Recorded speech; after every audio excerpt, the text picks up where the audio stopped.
자, 이번엔 용산 대통령실 상황 알아보겠습니다. 김태형 기자가 취재 중입니다.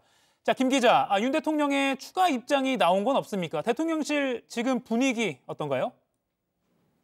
네, 지난주 토요일엔 국회에서 첫 번째 탄핵소추안 표결을 앞두고 윤 대통령이 3차 대국민 담화를 통해 사과를 했었는데요.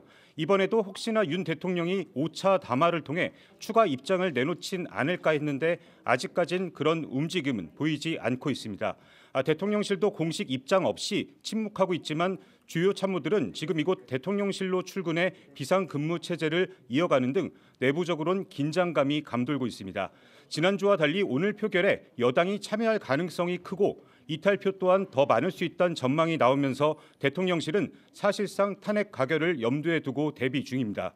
윤 대통령이 이미 이틀 전 담화에서 탄핵이든 수사든 맞서겠다, 끝까지 싸우겠다 말하면서 정면 돌파를 예고했고 대통령실도 그에 따라 대응 방향이 명확해진 상태이기 때문입니다.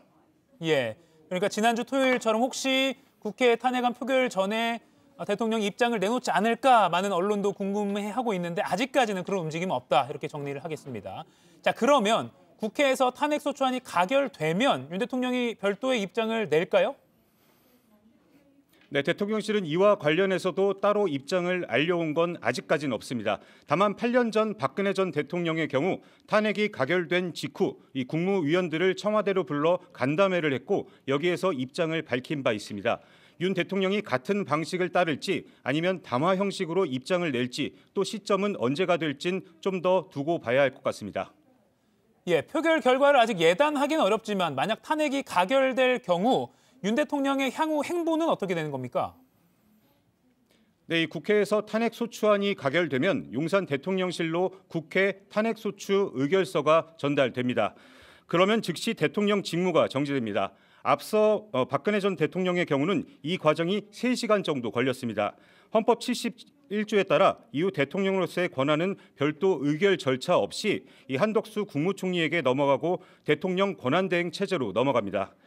그러니까 윤 대통령은 그 순간부로 국군 통수권, 사면 복권, 이 법률안 거부권 등 대통령으로서의 권한을 행사하지 못하게 되는 겁니다. 네, 권한은 멈추게 되는데 그럼 대통령에 대한 의전이나 경호는 어떻게 되는지도 좀 설명해 주시죠.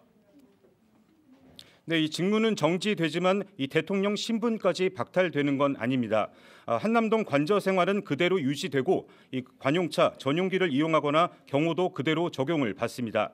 윤 대통령은 관저에 머물면서 헌법재판소의 탄핵 심판과 각종 수사에 대비할 걸로 보입니다. 지금까지 용산 대통령실에서 JTBC 김태영입니다.